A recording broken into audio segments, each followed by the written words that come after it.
Taip, pasikviečiau jaunos kartos atstovą. Kodėl? Nes norėjau pasikalbėti apie jaunimą, kaip jisai kalba apie seksą, kaip domisi seksu. Ar tai viešai kalbat?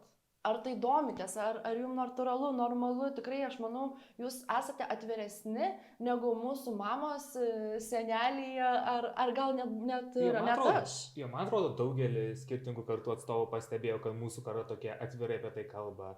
Aš tai sakyčiau, kad savo draugų rate gal tai labiau bandoma žiūrėti kaip iš juokelių prizmės, bet su artimesniais žmonėmis tikrai pasikalbame, nes niekas čia nemato kažko gėdingo, visi galvoja, kad tai yra tavo dalis, tu turi teisę apie tai kalbėti. Nu taip, mes visi kalbam, čia yra natūralu, tai tas tiesiog čia mūsų gyvenimo dalis. Ir aš visą laiką tai kartosiu 100 kartų, 100 frazių tokių pačių, bet aš manau, kad tai labai sveikintina. Kaip pasako, ką jūs kalbat, kokios temomis dalinamės, kaip tai vyksta, pavyzdžiui, ar jūs, tarkim, paskaitų metu, tu studentas esi, paskaitų metu, kada laisvalaikio, papasakok, dalinatės, šėrinatės. Aš nemanau, normaliom sąlygom, tai laisvalaikio, tai per studijas, kalbame apie tai, kas mums patinka ir panašiai. Nu, aišku, čia dabar, aš tikrai manau, kad prieš 10 metų, kai mums buvo 15, 14, 13, tokių temų tikrai niekas nenagrinėjo mokykloje. Man atrodo, retas, kada apie tai užsiminė. Aišku, buvo tokių, bet sakyčiau, kad tarp bendramžių taip, bet mokyklos ar švietimo lygių tokių niekas apie tai nekalbėjo. Gerai, tu palėtei tą mokyklos temą. Pavyzdžiui, aš kiek prisimenu mokykloje, tai visą laiką ten ką šnekėdavo. Atsiprašau, apie tamponus kaip naudoti ir apie prezervatyvus, žinai, kaip užsidėti. Bet šiaip, nu gerai, apsaugos priemonės, viskas tvarkoj, fainai, nu mes visi suprantam, kad yra higiena, kad yra apsauga, bet tai kodėl niekas nekalba apie malonumą? Kodėl niekas nekalba, kaip pavyzdžiui, apie vyro ejakuliaciją arba apie moterų orgazmą, kaip pasiekti, nu to prasme, nu iš tikrųjų, nes aš tai pavyzdžiui tikrai nieko nežinojau ir man tikrai sužinojau tikrai ne iš mokykloje, ne iš ten psichologų arba pedagogų, bet iš tikrai kitų šaltinių. Šiaip net geras klausimas, net negalėčiau atsakyti, nes tikrai jau primiršau. Aš tai sakyčiau, kad kai aš buvau jaunas, tikrai galbūt toks jau nesakytas faktas, kad visi žino, kad seksas sukelia malonumą, visiems jis patinka, bet kažkodėl tai bandė labiau slėpti nuo mūsų.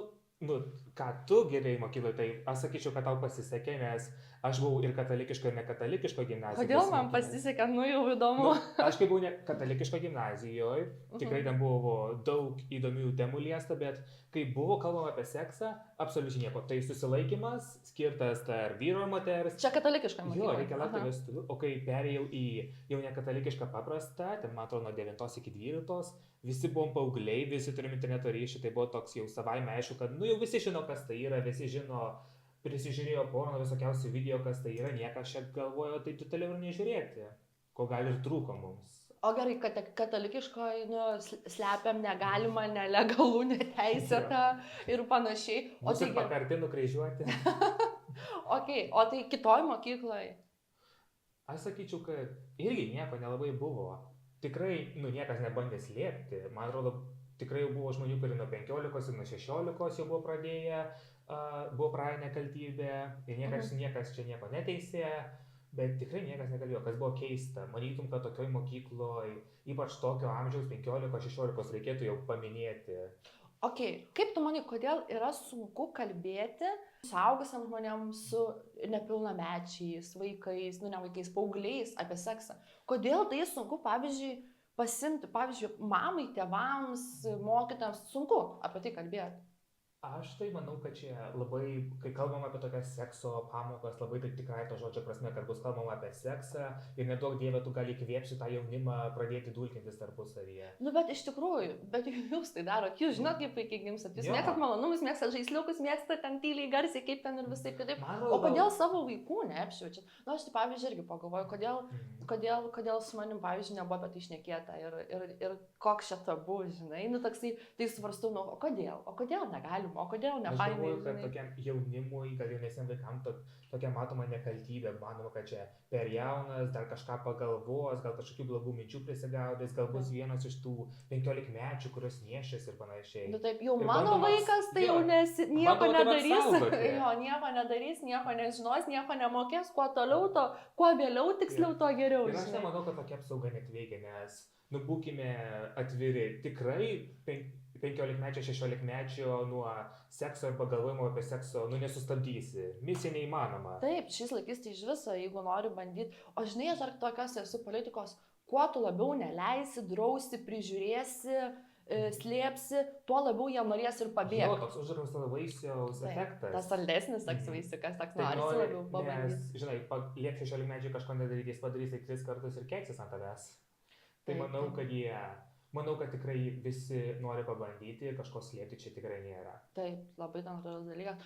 Bet žinai, aš tęs klausau ir galvoju, nu kaip tu taip fainai, atvirai šneki, kaip džiaugiuosi. Ar tau nesunku šiaip, va čia sėdėti čia pas mane ir, tipo, ir kalbėti, diskutuoti apie seksą? Sekso tema, nu tikrai ne. Aš visada taip žiūriu, kai kalbė apie tokius dalykus. Turiu tokią politiką, sakyti taip ir. Jeigu sakytų, tu buvai ant šito podcast'o, kalbė apie seksą, sakyčiau taip ir, kur čia bėda? Nes, man atrodo, daugelis įsigąsta dėl kitų žmonių nuomonių, bet visi mes tai darom, visi apie tai mes kalbame. Taip. Kodėl negalime atviriau? Gal tai kažkam padės ateityje?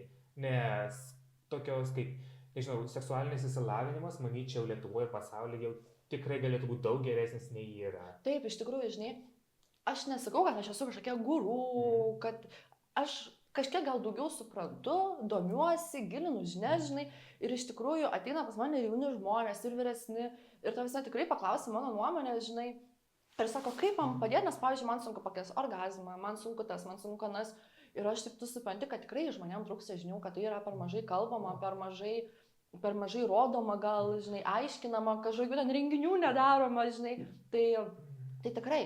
Žinau, gal nereikia renginių, manau, kad reikia tiesiog pagristais faktais tai aptarti, kad žinotų.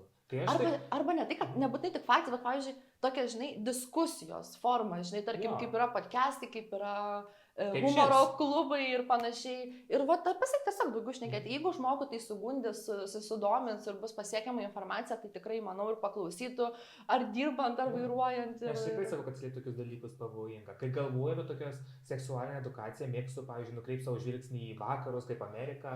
Nes mes galvotum, nu ten playboyus, ten visos tos modeliai, žvaigždės, yra tiek filmų, muzikų apie tai. Kai aš galvoju apie tokią, kaip ir seksualinę edukaciją, mėgstu nukreipti žvilgsnį į tokius vakarus, kaip Amerika, nes galvoju, ten akivaizdu, ten kilo tokios parduotuvės kaip Eve Naked, ten tokia playboyaus gimtinė, visi Nu, apie tai taip, kalba. Eve Naked kilo iš Amerikos, nes kaip ir mes kalbėjom, žinai, apie Ievą ir Adomas, kad yra populiariausia Amerikos parduotuvė.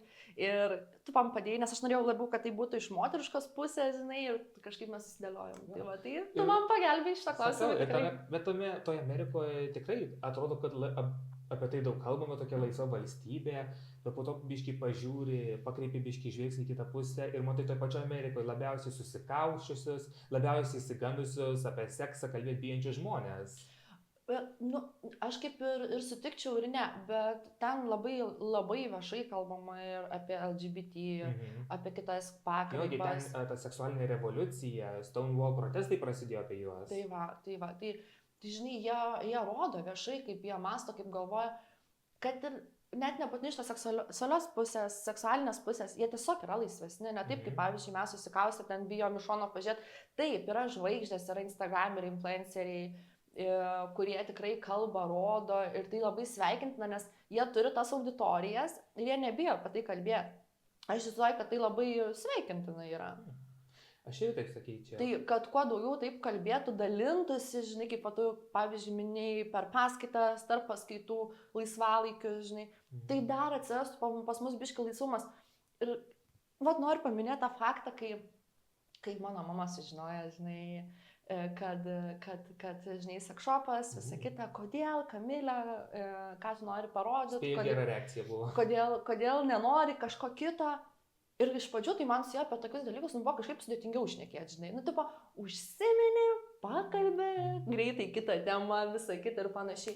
Nu, bet dabar tai taip kažkaip jau atvirėja, žinai, ir tas požiūris kitoks. Ir tipo, nu, šaunuolė, tu garsiai kalbi. Taip, Daugiau žmonių išgirs, gal kažko nebijos atės paklaus, domėsis. Nu, ta prasme, sveikinai, džiaugiasi. Tai aš galvoju, kad kuo daugiau šneki, to daugiau ir kiti žmonės susidomi tais dalykais. Kad ir pavyzdžiui buvo, tu gal matėjai pirmą mano podcastą. Jo, mačiau. Kaip tau jis ir patiko? Oi, man labai patiko. Rekomenduočiau absoliučiai visiems pažiūrėti tą podcastą. tikrai profesionali moteris ir pats daug ką sužinai apie BDSM bendruomenę. Taip, ir žinai, aš va susiduriu dar su tokia vienu dalyku. Aš labai apsidžiaugiau, kad gavau komentarų, kas tai yra BDSM, nes kai kurie žmonės apie tai net nežinojo, supranti, ir aš galvoju, nu wow, jūs kažką sužinojot per mane naujo. Tai fainai, žinai. Ir tai pakeičia stigmą, gal jie net patys sužino, kad gal jie nori tai pabandyti. Taip, žinai, ir to visą, o kaip tu galvoji, aš va dažnai šitą klausimą užduodu, kaip tu galvoji, ar, tarkim, tu esi va, jaunimo atstovas, jaunos kartos žmogus, kaip tu galvoji, ar reikia bandyti, ar reikia ieškoti, ar reikia atrasti, ar reikia nuolat domėtis ir bandyti save kažkaip kitaip jaudinti, stimuliuoti. Aš būčiau už. Aš manau, kad nereikia apibriežti kažkokios komforto zonos apie savo seksualumą ir apie savo orientaciją. Visada reikia bandyti kažko naujo. Ir taip pat nemanau, kad čia kažkas toks smerktino ar kad kažko reikia teisti.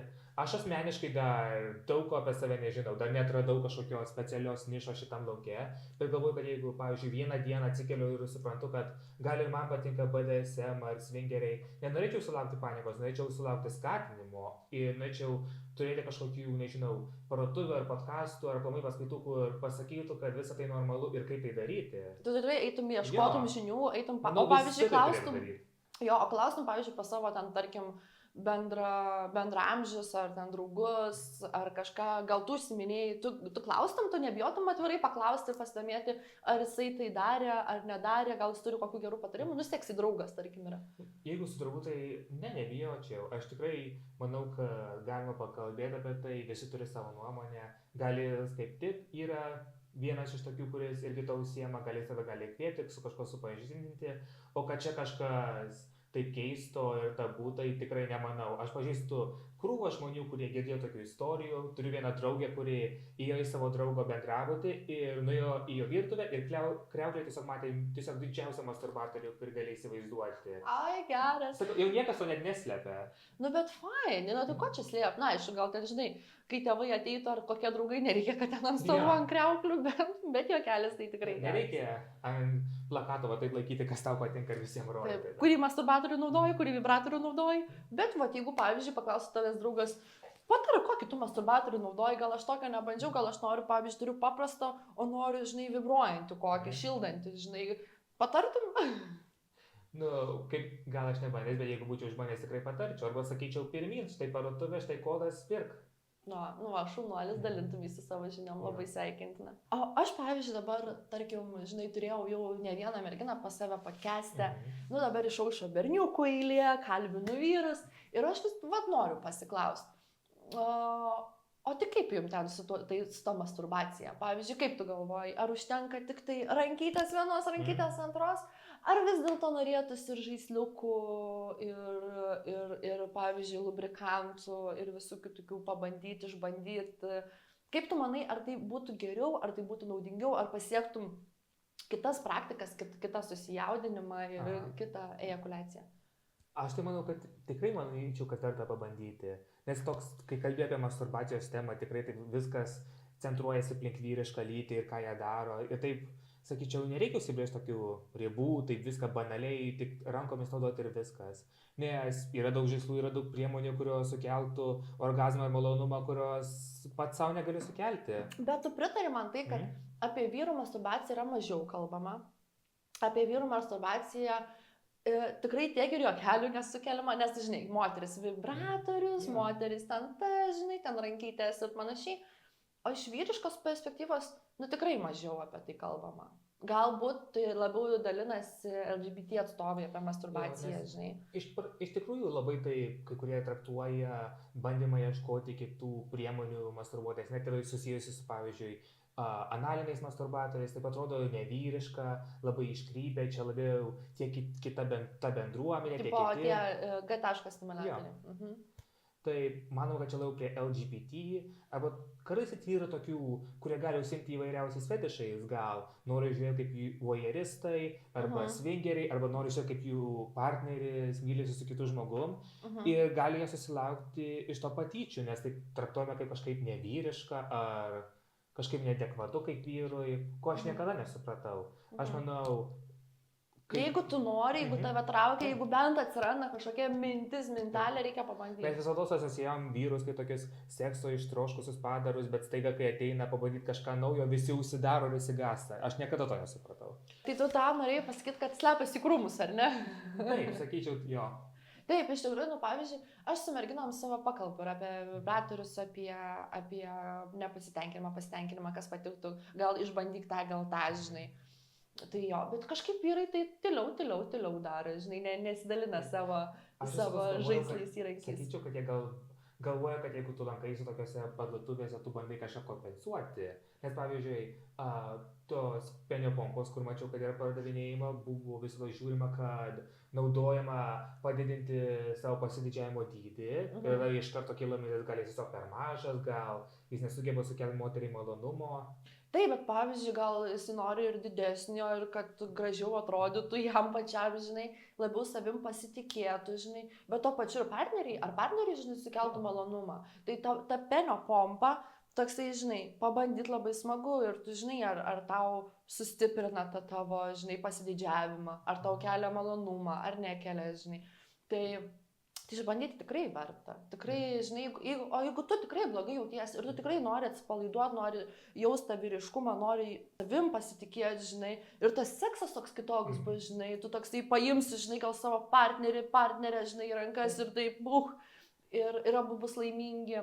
Ir tuo pačiu vyras, kuris tai nori pakeisti, savo išvadas nori pakeisti, kokį pasitenkinimą pajaučia, kokį pasitenkinimą sukelia partneriui, kuris nebijo nieko išbandyti, visada bando surasti, kas jam gerai. Aš sakyčiau, kad tai dar labiau vyriška nei bandymas slėptis nuo to. Taip, aš irgi pritariu. Šita tavo mintis tikrai labai puikia, kad nebijoti, gilintis, domėtis yra labiau vyriška negu slėptis. Nu, bet iš tikrųjų tai ir yra. Medžiok savo poreikius, medžiok savo svajonės ir troškimus. Labai geras išreiškimas. Tikrai pastebėjau, kad vyrai nelabai mėgsta tokių parduotuvių kaip Eve Naked. Aš tai visada galvojau, kad praeitam podcast'e, kai buvo Leather Predator, jau pasakė labai gerą mintį, kad žmonės, kurie tokie BDSM ekspertai ir užsiima BDSM, jiems nepatinka, kai juos sugrupuoja su kitais kaip swingeriais, gangbangeriais, visais tais. Nu, nemėgsta, kad yra maišomi, tai natūralu, žinai, jeigu jie daro tą ir jeigu tu esi neišprusęs ir, ir nemaišyk, žinai. Taip, ir nes, pavyzdžiui, jeigu žmogus nežino tai, arba traktuoja kaip kažkokį iškvėpimą, ar kažką baisaus, jis sugrupuos tai su kitais dalykais, ką jis mato kaip iškvėpimą. Ir su sekso parduotuvėm irgi, jie nežino, jie nesupranta, irgi primeta prie dalykų, apie kuriuos reikia nekalbėti, arba slėptis nuo šitų dalykų. Ir tai tikrai ši parduotuvė neskirta vien tik tais ekspertam ar tokiem, kurie nori viską pabandyti, jie skirti paprastam žmogui, kuris nori save atrasti. Visi turi pabandyti kažką, kad nes kas jeigu kažkoks, nežinau, 20 eurų žaisliukas tau gali suteikti didžiausią malonumą, kurį patyrė gyvenime. Negi nuo to bėgti. Ne, tai reikia mėgautis. Va taip, ir pavyzdžiui, žinai, kai tu dabar palieti temą paprastam žmogui, o pavyzdžiui, gal aš esu, tarkim, toksai, paimam, tarkim, savo klientą, ne? Ir jis, tarkim, aš nežinau, nuo ko pradėti, aš nežinau, aš kaip ir to norėčiau, ir to pabandyti norėčiau. Tai, žinokit, tikrai nebijokit, rašykit laiškus, užklausas, pakomentuosiu, pakonsultuosiu tikrai, kaip tik įmanydamas. Gal jie net žino, ko tiksliai nori, bet galvoja, kad čia per žiauru tai sakyti garsiai. Bet, ne per žiauru, bet čia tavo malonumas, čia tavo seksualinė gerovė, čia tavo intimumas, čia tavo atsipalaidavimas, hormonai, viskas. Čia nėra nieko, ko reikia teisti ar niekinti, aš tik gyvenime nebandyčiau kažko panašaus daryti. Aš manau, kad pavyzdžiui, kalbant apie sekso parduotuvėse tokius eilinius žmonės, labiausiai perkantys žmonės, žinai, iš kur yra? Iš tos baisios LGBT bendruomenės, kurios visi bijo.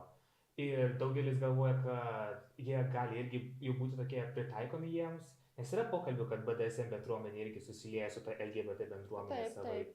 Bet aš visada traktavau, kad tai nėra kažką, ką tu turi teisę, tai tiesiog yra tavo dalis. Ir tu turi žiūrėti savęs, tu turi išanalizuoti save ir mėgautis gyvenimu. Pavyzdžiui, tu pritari LGBT bendruomeniai? Žinoma, kad pritariu, aišku, pritariu viską. O kaip tu, kokia tavo nuomonė apie šią temą? Aš tai manau, kad jie yra žmonės kaip ir mes ir nusipelnė visko, ko geriausio. Taip. Nereikia, iš tikrųjų, nereikia išsišokti, aš taip galvoju, kaip ir tas šeimų maršas, LGBT.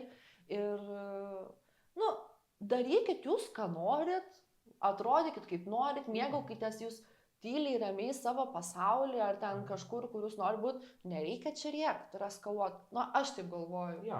Jeigu tu ten nori, jeigu tau patinka, prašau, sveikiname, džiaugiamės už jūsų malonumą. Nu, bet tai kam čia, žinai, draskytis? Vat aš to tai nesuprantu. Kažkaip man ten tie mažus ir LGBT, nu kažkaip nežinau. Man Taip, aš... Dažniausiai žmonės, kurie tai niekina ar bėga, jie net pasirodo, kad slapčiai ir yra tie žmonės. Nu, tai... Tiek gandų jau yra, kad visokiausiai blogi politikai slapčiai yra gėjai. Manau, kad ir taip, kad žmonės, kurie loja ant tokių parotų kaip įvneigiai, slapčia nori pabandyti ir tiesiog yra tokie mokinami nuo vaikystės to bijoti ir slėpti. Taip. Susilaikyti nuo visų įmanomų malonumų. Pavyzdžiui, aš asmeniškai turėjau kažkokią istoriją senai, kadaise. Na. Lankiausi tvirtinimą, nepamenu kuriais šiais metais, ir mus nuvedė į tokį... Čia bažnyčiai. Jo, į tokį specialų kambarį, kur pirmiausia berniukai ir mergaitės buvo kartu, jiems ten pakalbėjo apie aborto pavojus, kad reikia mylėti Dievą, laukti vestuvių, ir tada atskyrė mergaitės paliko apačioj, o berniukus nusivedė į antrą aukštą. Ir vienais jie bandė kažkaip sukurti tokį antiporno, antimasturbacijos naratyvą, kad išgąsdintų mus, kad mes to nedarytume, kas... Sakau vėl, kai jeigu norime sakyti 16-mečiai ir 15-mečiai, kad nesimasturbuot, tai, žinai, sėkmės su tuo. Taip, tai tu esi jaunas žmogus, tau įdomu, tu tyrinėjai save, tarkim, tu lieti, tu nori kažko, tu neatrastų dalyko, dar jeigu kažką pajunti, tai taip ir toliau varai. Ir jie pakvietė vieną tokį kalbėtoją. Nežinau, kas jis per veikėjas, bet jis atėjo pasidalinti savo istoriją, kad jis kaip buvo jaunesnio amžiaus, labai mėgo save malonę, labai mėgo masturbuotis ir jis vados bandė tiesiog kuo greičiau patirti orgazmą, tai per 3 minutės varė iki galo, o po to, kai jau susirado merginą ir po to žmoną, su ja buvo labai sunku lovoje užsiiminėti, labai greit baigdavo, nepatyrė jo žmona orgazmo ir iš pradžių tai parodė, vau, žiauru, bet po to galvoju, kad čia, Vom, čia tavo bėda, žinai, ko čia aiškini. Kam reikia gąsdinti, kam reikia duoti blogų patirčių, tai tu gali supažindinti su gerom ir su blogom patirtim ir tu spręsk ir tu pabandyk, bet nereikia gąsdinti. O paskui taip ir gaunasi, kad iš tikrųjų nei moteris, nei vyras neturi malonumo. Tu gali gąsdinti, pavyzdžiui, nepradėti rūkyti ar gerti, bet seksas ir masturbacija neprilyginama to. Tu turi jau savo kūne hormonus, kurie reikalauja, kad tu tai darytum. Ir tą slėpti ir gąsdinti, čia gali tikrai pakenkti ir psichiniai, ir fiziniai sveikatai tavo. Taip, pavyzdžiui, sportas mums suteikia laimės, išsiskiria hormonai, tu laimingas. Tai kaip ir po sekso, po gero, tvarkingo sekso, tu atsipalaiduoji, tu esi laimingas, mažiau depresijos kamuoja, mažiau problemos tau rūpi. Tu tiesiog viską gal pasižiūri daug ramiau ir paprasčiau. Tai žinok, aš čia prilyginu sveikatai. Taip, ir aišku, grįžtant prie to pačio žmogaus yra istorijos, jeigu kažkas jam, žinai, būtų pasakęs, kad čia nieko blogo ir būtų išmokinęs arba bent parodęs, kad nereikia čia bandyti visko greitai, gal tokios situacijos jis ir nebūtų. Gal jis mokėtų būti ištverti ilgiau lovai, pamalonint savo žmoną. Taip, jeigu mes apie tai kalbėtume, mokintume, tokių situacijų nebūtų. Arba ne tai, kad mokintume, bet galima sakyti labiau diskutuotume. Paprasti žmonės apie tai kalbėtų. Tiesiog apie savo patirtis, kad aš apie tai kalbu ir man tai yra normalu. Pradėkim nuo kalbėjimo. Mes pakalbam, tai yra normalu. Mes išbandom, mes pasidalinam. Tai fainai, nenormalu, patiko, nepatiko. Ir tada dar apie kažką stipriau, galingiau. Ir kad visi tai daro ir tai yra normalu. Ir fainai išbandyti kažką naujo. Nugi tikrai. Taigi naini atrakcionus irgi nori kažkokią atrakcioną naujesnę pabandyti. Biškį adrenalino. Tai, pabandyti, patirti šiurpuliukus per savo kūną naujus, ar drugelius, ar kaip ten pavadinsi. Tas malonumas, kaip pavyzdžiui, žinai, yra žmonės mėgstantis pavalgyti. Pavyzdžiui, aš žiauriai mėgstu skaniai pavalgyti. Ir man tikrai tai suteikia laimės. Toks paprastas dalykas, aš pasigaminu, einu kavinę, restoraną, aš sau suteikiu laimės, aš pavalgau, aš esu laiminga, kaip skanu buvo, skani vakarienė, gal dar kažkaip save pasilepinti noriu. Seksas geras, ar kokie gražūs apatiniai, ar, tiesiog, kad seksualiai jaustumės. Taigi čia mūsų tokie, žinai, kaip pasakysiu, pigiausi, fainiausi, kasdieniškiausi malonumai. Seksas su tavimi to partneriu nekainuoja dažniausiai. Tikrai, dažniausiai nekainuoja. Po to vaikai tai kainuoja. O, geras. Aš taip pastebėjau, kad kalbėdamas jaunimo tarpe, kai dažniausiai pradedam kalbėti apie tokias parduotuvės kaip Eve Naked, pastebi, kad kuo daugiau žmonių taip nukrypsta nuo banalių ar tokių vanilinių pozų. Vis daugiau išgirsti žmonių, kurių 20-19, kurie nori pabandyti kažką viešai, arba bandė jau viešai, arba... Ką tu turi galvoj viešai? Viešai tarp kažkokio pažįstų žmonių, kurie tai darė kino teatre, kurie tai daro miškuose, parkuose. Ai, tu kalbi apie, pabandyt, gerai, ten jau pozų, ten miškuose, parkuose, ar ten kino teatre, nelabai išgausi naujų, žinai, ten jau, kad pamaloninti. Bet fainai, kad išbando pozas, kad, žinai, kad nebijo. Tikrai kyla ir susidomėjimas BDSM, ir susidomėjimas visokiausiam tiem fetišiukam mažiem. Taip, tie maži fetišiukai tikrai, žinai, ten ar realiai, ar akių užrišimas. Pavyzdžiui, kai yra, tarkim, ta vakarienė tamsoje, ar ne? Taip. Tu esi visiškoj tamsoje, tu vakarienauji, bet tavo kiti receptoriai, iš karto tokie suaštrėja. Tiek tada skonis ir tiek pajutimas, tarkim, ar tu lėti, valgai, tai tas pats ir sekse, kai tu lieti partnerį, kai tave liečia, tau vėl visai kiti jausmai ir malonumas. Ir atrodo elementarus dalykas, užrišk akis, ne? Tavo visi kiti pojūčiai, net kad ir taip kojytę paglos, tu visai kitaip, nes tu to nematai, tu tik taip gali bandyti taip įsivaizduoti. Tai žodžiu, tikrai reikėtų pradėti nuo mažų dalykų. Pabiški kelt, nereikia ten, žinai, ką, varam patūsinti, žinai. Tai pabiški pradėti įsivažiuoti tą, ir tu supranti, ar tu nori, ar tu nori toliau. Tai žinai, kai ir vairuoji mašiną. Gal supranti, man visai nepatinka. Arba aš kaip tik ten lenktynininkas tapsiu. Aš taip pat dar turiu naują temą, kurią noriu išnagrinėti. Aš galvoju, kad kuo mažiau bandai slėpti ir kuo bandai labiau taip gąsdinti žmonės nuo sekso, tai ne tai, kad pakenkia tavo seksualiniam gyvenimui, manau ir socialinės prizmės tai daug pakenkia. Pavyzdžiui, bandžiau kelis kartus žiūrėti visokiausius tokius TikTokus arba pokalbių laidas, kaip tokie žmonės, kurie nori, kad tu susilaikytum nuo sekso, kaip jie bando tai pateisinti. Ir vienas iš tokių gal šlykštesnių dalykų, tai jie mėgsta, kažkas sakė, kad moteris, kuri turi daug sekso su įvairiausiais partneriais, ji kaip gabalėlis gumos, vienas krenta, kitas krenta ir ant pačio galo, kas lieka tau. Ir tai toks objektivizacija, taip sulygini moterį su daiktu ir sukelia visą atsakomybę ant pačios moters ir tokia tikrai persikelia ir socialinių bėdų toks sekso baimė. Aš tai tikrai manau, kad istorikai gali pagrįsti, kad žmonės, kurie taip bandė slėpti seksą arba bandė slėpti save nuo susigundimo nuo sekso, visada kaltindavo moteris kaip prostitutės, kaip tokias gundytojas. Aha, taip. Ja. Bet pavyzdžiui, iš tikrųjų, kaip žiauriai nuskambėjo, jeigu, pavyzdžiui, moteris turi daugiau negu vieną, ar negu du, negu tris tos partnerius, žinai, ir, tarkim, ieško santykių, taip pat nori sukurti šeimą, ar tiesiog jos toksai polinkis, žinai, nori savo malonumą. Taip. Bet tai kas čia blogo? Kodėl, tarkim, tokias moteris, tarkim, mes vadinam ten, žinai, laisvo elgesio ir panašiai, jos toks pasirinkimas, jai tai malonumas, ar ne? Keistas susibrėžimas išsaugoti savo nekaltybę. Asmeniškai galvoju, kad toks konceptas kaip nekaltybė jau toks nuvalkiotas, senesnis. Jo, bet, nekaltybė, paliečiam šitą temą, nekaltybė. Bet ar tu sutinki su ta mintim, kad tai vis tiek, tai tavo tas pirmas kartas reikėtų jam labiau pasiruošti, nusiteikti, žinai, tokią romantišką atmosferą. Vis tiek, tai tokį, žinai, pirmą įžangą arba pirmą kartą į savo gyvenimą norėtum tokio vis tiek jau tvarkingo, gražaus, romantiško. Ta prasme, tam reikėtų pasiruošti, kad paskui, kad tu nebijotum toliau eksperimentuoti, ieškoti, kas tau patinka, nebijotum neįsikastum to sekso, ne? Tai pasakyčiau, kad...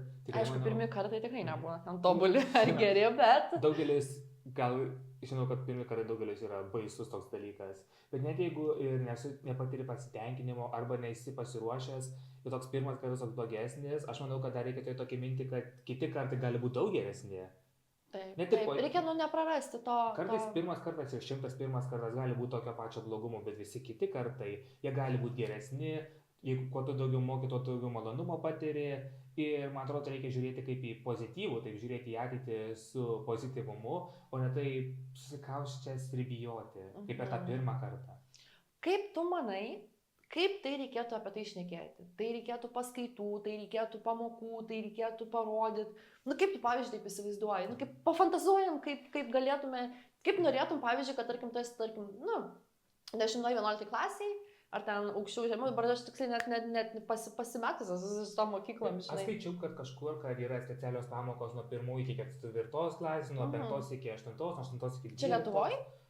Jo, yra specialios kompanijos, kurios pradeda tokias paskaitas. Okay. Aišku, tai priklauso nuo mokyklos, ar jos nori. Manau, kad daugiau turėtų norėti to įparodyti savo studentams.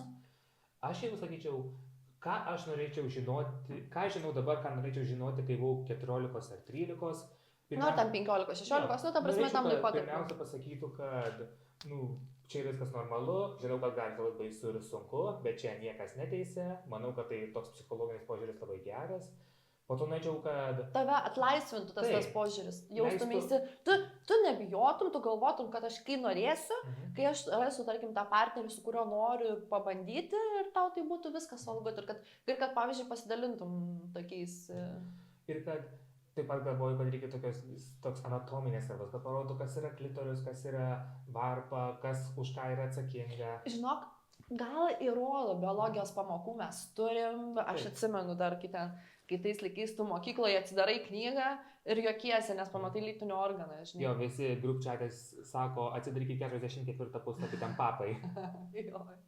Tai žinai, tai aš galvoju, kad to pačio rodymo, žinai, tai gal ten ir yra, bet gal ten reikėtų kokio, pavyzdžiui, 3D, ten vizualo kokio, kaip jį rasti, kaip, žinai, kaip paaiškintų iš moteriškos ir iš vyriškos pusės, kaip tai daryti, taip, žinai, labiau plačiau. Tuo pačiu ir apie kontracepciją mane kažkada šokiravo, kai skaičiau, kad Amerikoje, Mississippi valstybei galima daryti pamokas, kalbant apie kontraceptikus, bet jokių kontraceptinių priemonių gyvai tu negali rodyti.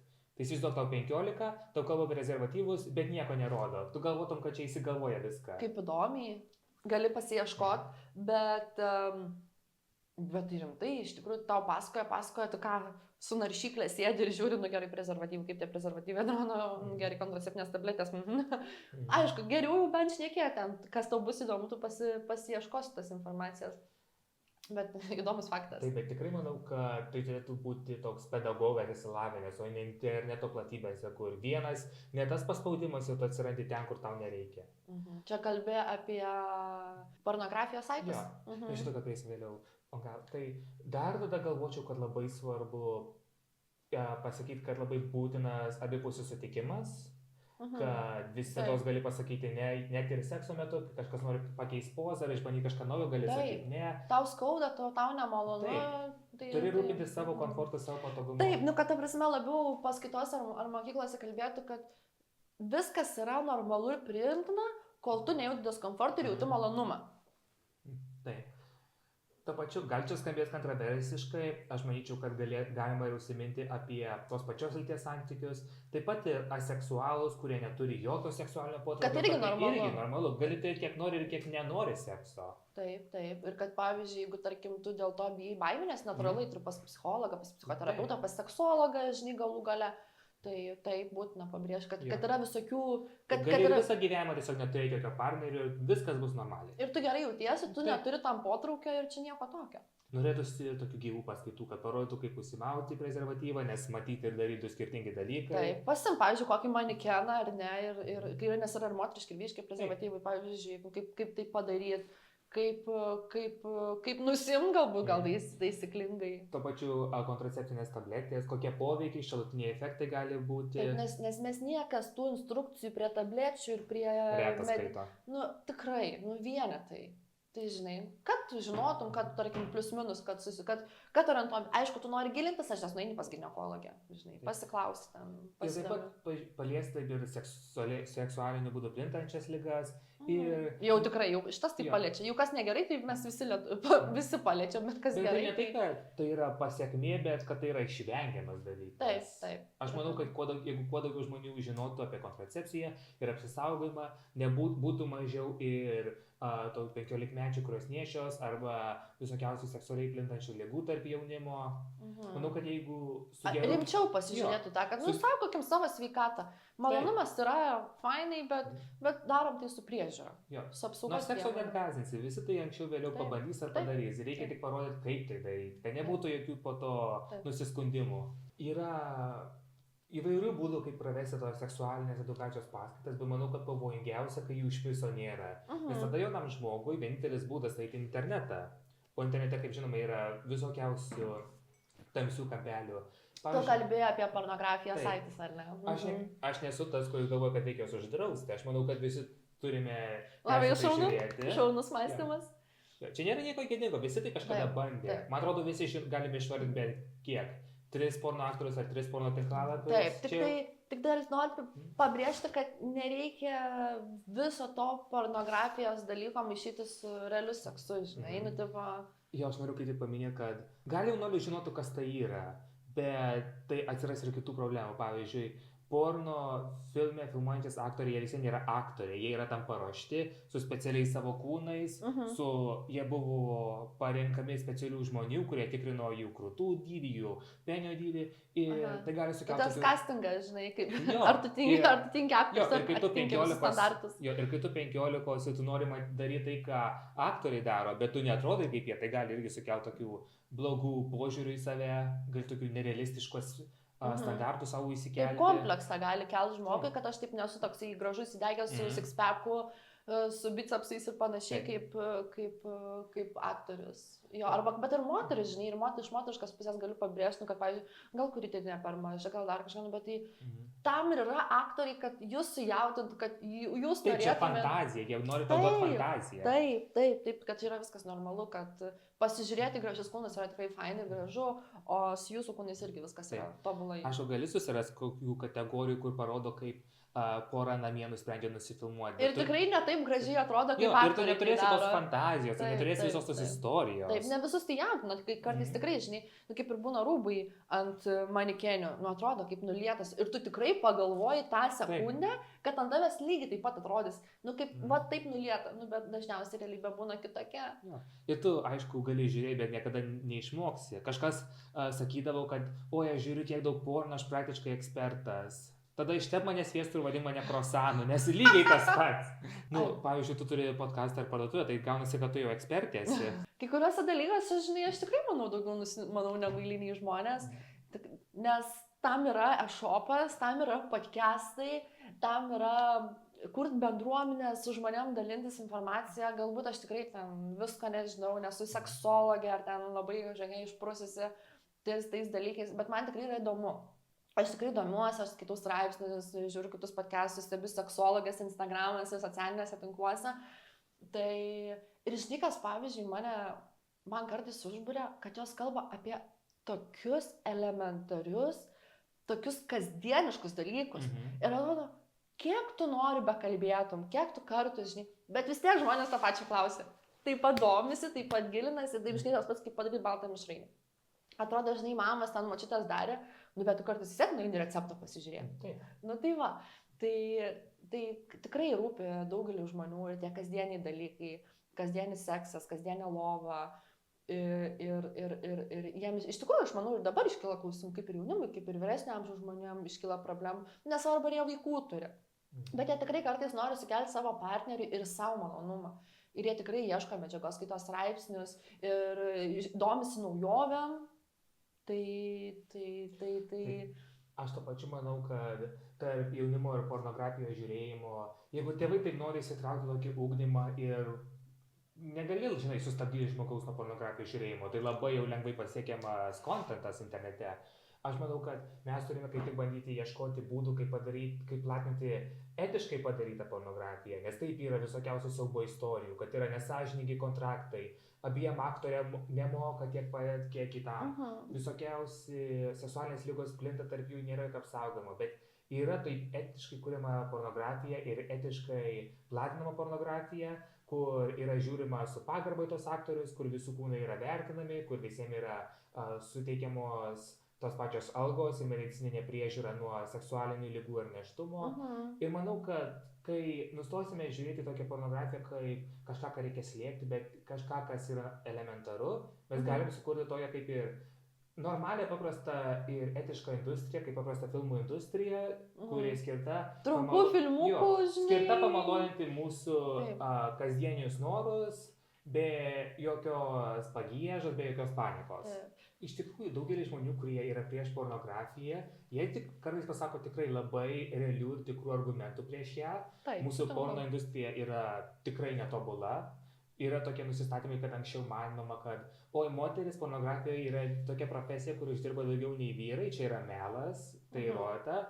Daugelis tų pačių vyrų, jeigu jis nori užsidirbti daugiau, jie tikriausiai eina užsiiminėti gėjų porno arba visokiausių kitų pornografinių, kur jie gali net nenorėti, ar jiems skauda. Ir jie tada toks kyla argumentas, kad jie taip nuvertina savo kūną, savo norus. Bet tuo pačiu tu gali... Yra toks posakis, sex work is real work. Taip, kad net ir stiprinio šokėjos pasiūlyti, čia sisėna lieka tikra darbo, čia yra darbas, kurį reikia apsaugoti.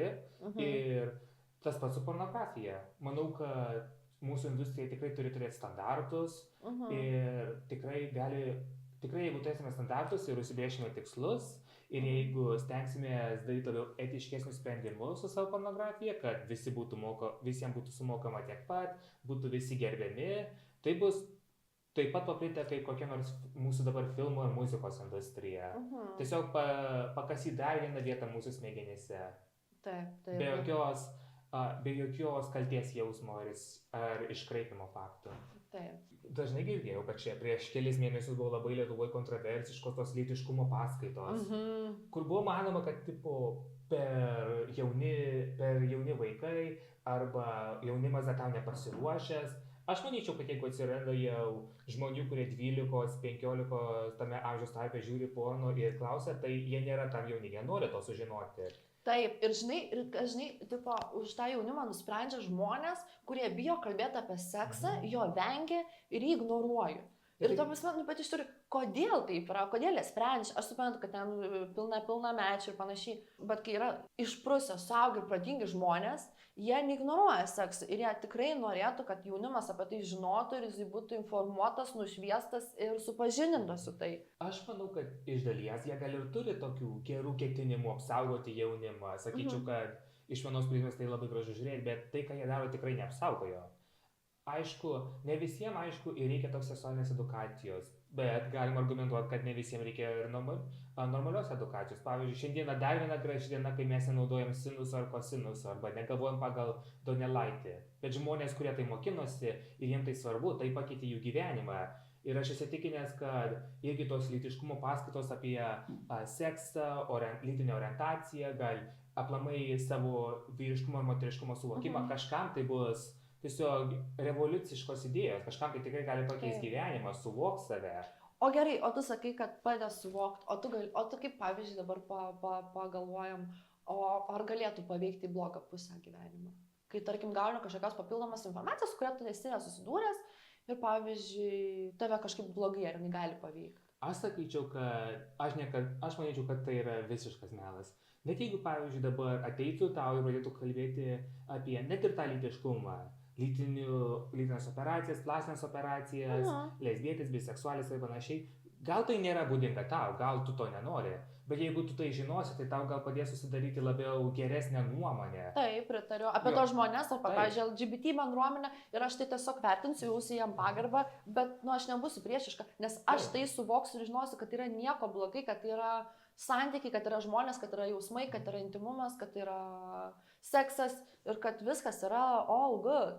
Taip, kai aš žiūrėjau tavo praeitą podcastą, ta Leather Predator irgi labai daug minėjo ir kalbėjo apie savo patirtis BDSM lauke. Ir mane tai sudomino, aš daug žinau, bet aš asmeniškai netapau tą pačią sekundę BDSM gerbėjų ir meistro. Taip, tu išgirdai, tu turi suvokį informaciją, kad galbūt kada nors gal ir norėsi pabandyti arba nenorėsi, bet tu žinosi, kas tai yra. Tai ne tik tu esi, tarkim, tu esi jaunas žmogus, bet yra ir vyresnių amžiaus atstovų, kurie to negirdėjo ir to nežinojo tos pačios net savokos. Tai, žinai, bet jie nepuola, nesikrauna lagaminukų Ir tikrai manau, kad su batagėliais ir nebėga, žinai. Tai manau, kad tai tikrai padės išblaškyti visokiausias stigmas iš mūsų visuomenės. Nes dabar mes girdime, o, gėjai yra pedofilai, čia visi iškrypėliai, bet jeigu tu pamatysi juos kaip tai yra kaip žmogiška dalis, kas ateina natūraliai su žmogum, tu esi ir matysi tą kaip žmonės. Ir tokie dalykai galiausiai išnyks. Nes daugiausiai neapykantos ir ateina, kai nežinai apie kažką. Taip. Tu ten įsivaizduoji, prisigalvoji, o kai sužinai, nu, tau arba normalu, arba tu priemi, arba ne. O šiaip, žinai, manau, kad, kalbam apie jaunimą, kad ne tik ir jaunimui geras tie sekšopai. Galvoju, kad ir vyresniam amžiaus žmonėm jau ir praverstų ir padėtų galbūt išlaikyti ilgiau erekciją ir ejakuliaciją ir moterim pasiekti orgazmus ir išbandyti kažką naujo, nes tas ir žavus gyvenimas, kol tu ieškai kažko naujo, kol atrandi, kol mėgaujasi, kol lauki, žinai, tų gerų patirčių ir patyrimų. Nu, aš manau, kad tikrai verta bent pasidomėti, nes geriausiu atveju tas žmogus patirs geriausią malonumą, kurį kažkada patyrė, tikrai galėjo susitvarkyti ir su problemų su erekcijomis, visokiausių baimių dėl senatvės ir libido nukritimų. Labai gerai paminėjai, taip, libido, taip tikrai galim ir pasikelti ir noriu pabrėžti, kad yra nieko tokio, kai yra libido sumažėjęs, nes jis sumažėjęs dėl ir hormonų veiklos, ir streso, ir nuovargio, ir, nu, tarsi, dėl daug visokių dalykų, dėl blogos mitybos. Tai yra ne tik apie žaisliukus, apie vibratorius, tai yra apie jūsų sveikatą, apie higieną, apie galbūt, žinai, ką net paminėsiu, net ir namų interjerą. O gal aš kokios noriu žvakės, kurią galėčiau įtrinti kūną, arba kokio paveikslą erotinio, žinai. Arba didžiulio latekso kostiumo, kuris kabo nuo lubų. Taip, arba pavyzdžiui, norėsiu lateksinės patalynės, ar ne? Nu, ta prasme, mūsų žmonių fantazija yra tiek neribota. Ir aš tikrai, kalbant apie šopą, aš tikrai noriu padaryti tokį universaliu, unikaliu. Aš tikrai noriu kuo daugiau lietuvių dizainerių, lietuvių kūrėjų įtraukti tai, ar tai tapo paveikslus, ar tai kilimus daro, žinai, kokius erotinius gundančius, ar peleninės, ar šviestuvus. Tikrai noriu padaryti tokį, žinai, unikalų. Tai kviečiu su manim susisiekti, galbūt, manau, ir pabendrausim, ir susikomunikuosim, ir tikrai, žinai, yra jų labai mūsų daug lietuvių kūrėjų, dizainerių, kurie tikrai ir pasaulį gan žinomi. Tai aš jumis visais labai tikiu. Ir net ir blogiausiu atveju, jeigu nesurasit, kas patinka, ar manys, kad čia ne jums, bent praplėsit savo akiratį, kas tai yra. Panašykit, pažiūrėkit, pasidomėkit, gal kokie, žinai, o gal ir apatinius gražius rasit, žinai, kurios norėtumėt Arba maikutę gražią. Pasipošti. Taip, vyriški maikutė, vyriški apatiniai, žinai. Aš sakyčiau, kad man asmeniškai čia būti labai patiko, dalintis savo mintim ir perspektyvom. Ir net jeigu yra vyresnio amžiaus arba belekas, kas norėtų ateiti čia, aš visus kviečiu, visiems linkiu susisiekti su Kamile. Taip, kas nori pakalbėti, pajuokauti apie seksą. Ir išmokti, ir praplėsti akiratį, ir savo patirtim pasidalinti. Visus maloniai kviečiu į šią studiją. Aš visų labai lauksiu. Ačiū tau, Mikai, už pokalbį, buvo labai smagu ir įdomu. Ačiū, man buvo dar labiau įdomiau. Ačiū tau.